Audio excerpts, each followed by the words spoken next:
नमस्कार मित्रों, आगे का भाग स्वामी जी के रोचक संस्मरण। पहला, गुफा में बैठकर तपस्या करना और लोक संग्रह सेवा रूपी तपस्या करना, उनमें लोक संग्रह वाली तपस्या कठिन है। लोग व्यवहारिक जीवन के व्यवहारिक प्रश्न उनसे पूछते थे तो उनके उत्तर भी समझाकर देते थे। कई लोग स्टेशन पर उनके दर्शन के समय अनेक प्रकार के दुनियावी प्रश्न करते तो उनके उत्तर भी उसी अनुसार देते थे। दूसरा कोई होता तो प्रश्न सुनकर सोच में पड़ जाता, परंतु स्वामी जी के लिए हर प्रश्न का उत्तर देना आसान होता था। देखते ही देखते कठिन समस्या का हल आसानी से निकाल लेते थे। इस कला में वे निपुण थे।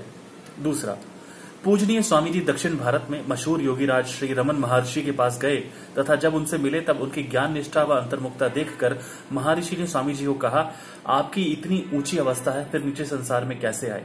स्वामी जी ने मुस्कुराकर उत्तर दिया, ये मेरे हजारों भाई आत्म आनंद के सुख से वंचित हैं, उनको वह आनंद मिले इसलिए। महर्षि ने उनकी ऐसे उद्धार भावना देखकर उन्हें गले से लगाया तथा उनकी आंखों से खुशी के आंसू निकल पड़े। तीसरा, जो अलौकिक तत्व का यथार्थ अनुभव करता है उसका जीवन भी अलौकिक हो जाता है। यद्यपि बाहर से वह साधारण व्यवहार करता है, स्वामी जी का जीवन भी ऐसा ही था। लोक हित में लगे होने के बावजूद बिल्कुल सरल होते थे। जो जैसा अधिकारी होता था उसे उसी प्रकार शिक्षा देते थे। उनका शिक्षा देने का तरीका सरल होते हुए भी गहरा होता था। प्रत्येक इंसान जो उनके निकट आता था वह उनके बताए मार्ग पर पूर्ण श्रद्धा रखता था।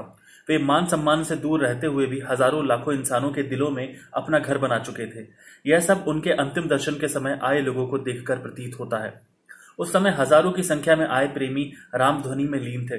दुख दर्द की चिंता छोड़कर पालनपुर से डीसा होते हुए आदिपुर में समाधि की अंतिम घड़ी तक हजारों प्रेमी उपस्थित थे। चौथा, मांडोक्य उपनिषद व विवेक चूड़ामणि ग्रंथ में बताया गया है कि महापुरुषों की दया दृष्टि स्वाभाविक होती है। इस बात के स्वामी जी प्रत्यक्ष प्रमाण थे। एक बार की बात है, नैनीताल में स्वामी जी पत्थर उठा रहे थे। कुछ पर्यटक भूल से ऑब्जर्वेटरी देखने के लिए वहां पहुंच गए, जहां स्वामी जी चड्डी बनियान में पत्थरों को तोड़ने का काम कर रहे थे। वे पत्थर कुटिया बनवाने के काम में लिए जाने थे। उन्होंने स्वामी जी का पहनावा व कार्य को देखकर हिंदी में कहा, अरे कुली, ऑब्जर्वेटरी का रास्ता किधर है? बदले हुए पहनावे में स्वामी जी ने हिंदी में ही उत्तर दिया, चलो हुजूर, मैं आपको दिखाता हूँ। पर्यटकों के साथ औरतें व बच्चे भी थे। शहंशाह कूली के रूप में आगे तेजी से चल रहे थे। आपस में औरतें कहने लगी, यह बूढ़ा तो दौड़ता जा रहा है, हमसे तो चला भी नहीं जा रहा है। ऐसे सिंधी भाषा में एक दूसरे से बातें कर रही थी। अचानक राह में किसी सज्जन ने उनसे कहा, सिंधी हो तो फिर स्वामी लीलाशाह को नहीं जानते हो क्या? उन पर्यटकों ने कहा कि नाम तो सुना है तथा काफी समय से उनके दर्शन करने की इच्छा रहती है। उन्हें स्वामी जी के बारे में बताया गया। वे आश्चर्यचकित हो गए। कांच को ढूंढते हुए हीरा जो हाथ लग गया था। कहने लगे, जिसे हम आम मजदूर समझ रहे थे वह महापुरुष है। फिर तो उनके प्रेम व स्नेह का अंत ही नहीं था। आपस में कहने लगे कि हमारे नैनीताल आने व रास्ता भटकने से हमारा ही भला हुआ कि ऐसे सिद्ध महापुरुष के दर्शन हो गए। संसारी मंजिल का रास्ता तो दिखाया, परंतु अखंड आनंद प्राप्त करने के लिए भी उत्साहित किया। ऐसी होती है संतों की अकारण दया। पांचवा, स्वामी जी उन महापुरुषों में से नहीं थे जो मत मतांतर, वेशभूषा, ढोंग व गद्दी आदि के झंझटों में जकड़े हुए हों। वे तो सच्ची कमाई वाले रहबर थे। वे यह नहीं कहते थे कि आकर मुझसे नाम लो। अंतिम घड़ी तक उनके जीवन का लक्ष्य था लोगों का उपकार। वे अपने आत्म आनंद की गद्दी पर विराजमान थे तथा लोक कल्याण की भावना में डूबे हुए थे। 3 नवंबर 1973 रात्रि को पालनपुर में उनका स्वास्थ्य बिगड़ता गया। वीरभान को रात्रि 12 बजे बुलाया। उनके शरीर की हालत बिगड़ती जा रही थी। रात्रि 3 बजे डॉक्टर को बुलाया गया। वे कुछ भी बोल नहीं पा रहे थे।